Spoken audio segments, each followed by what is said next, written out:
Hi there everyone, here I am, back again, juggling life and everything else.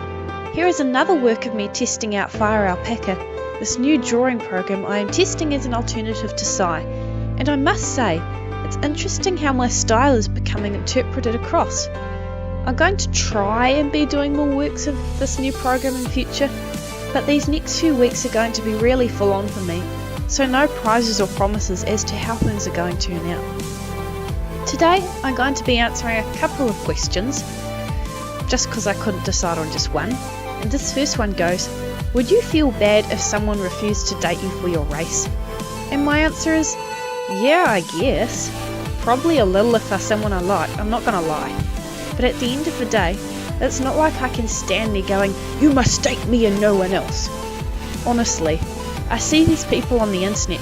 I don't know whether they're trying to be progressive or what, but they're all like, people have to date all types to be inclusive. You're not allowed to have a preferred type, and if you do, you're hateful and mean. Like, no, that's not how it works. People are naturally going to gravitate to who they want to date, and you don't get to claim racism, classism, or any other ism just because you're salty that you're not someone's type. A person is perfectly capable of treating everyone equally and understanding that we're all equally human. But at the end of the day, if they're not going to be attracted to, say, blonde hair and blue eyes, then they're just not. Doesn't mean they're going to be all like, oi mayonnaise, or whatever other degrading thing you can possibly think up. But you can't try and dictate to someone how their pre-designed genetic or psychological code has been programmed. I actually can't get over how people can be so ridiculous to stand there and fight by this kind of logic. But at the end of the day, they're probably sitting there thinking the same about me, so what can you do? Moving on, however, our next question reads, is my girlfriend crazy for wanting to have access to all my accounts? And I personally feel like the asker of this question already has his response pretty down pat. But for someone here who thinks that all I do is talk trash about guys in specific on here, ludicrousness doesn't have a gender, y'all. If I can't find a question about a certain specific demographic that you're wanting in specific, then you may ask it yourself. But for now, I'm just making the best with what I've got. So, my girlfriend and I live together.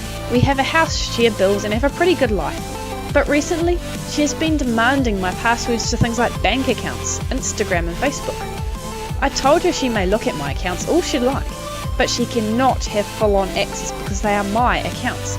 And then she was like, well, if you want to be with me, I have to have all of the passwords. I stopped her right there and told her, you will not own my accounts because they are mine. I suggested she respected my personal space as I respect hers. She still doesn't understand, so I told her I may not be the man she's looking for because I'm not going to let her own all my accounts and have total control over everything I have. She's upset and now wants to break up because of it. She is insane, right? Someone please tell their opinion. And my opinion is this. This is some very scary manipulation tactics going on here, especially as she's asking for your bank accounts too. If this girl's prepared enough to do this, she's only going to get worse and worse the more she realises she can get away with. And who's to say she won't upload embarrassing pictures of you while you sleep, message people pretending to be you, or even transfer all your money into her bank account then leave. Like, sure, if you're going to go out of your way to hide your social media from a significant other, then something's definitely up. But for someone to demand to not even see what you're doing, but for the passwords and reigning power to set accounts, that's pretty shady too.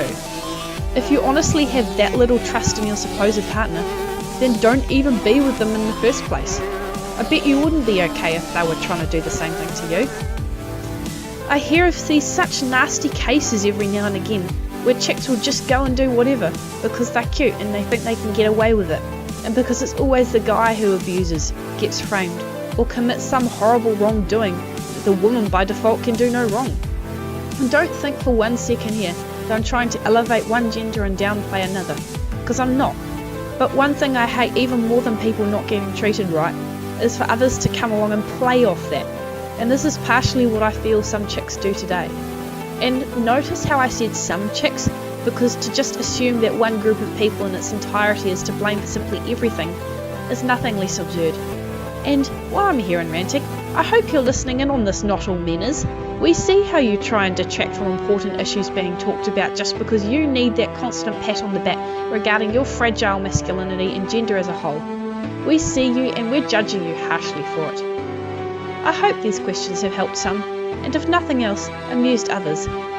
Here's the finishing up of my art piece, now that I'm done with my ranting, and until next time, ciao!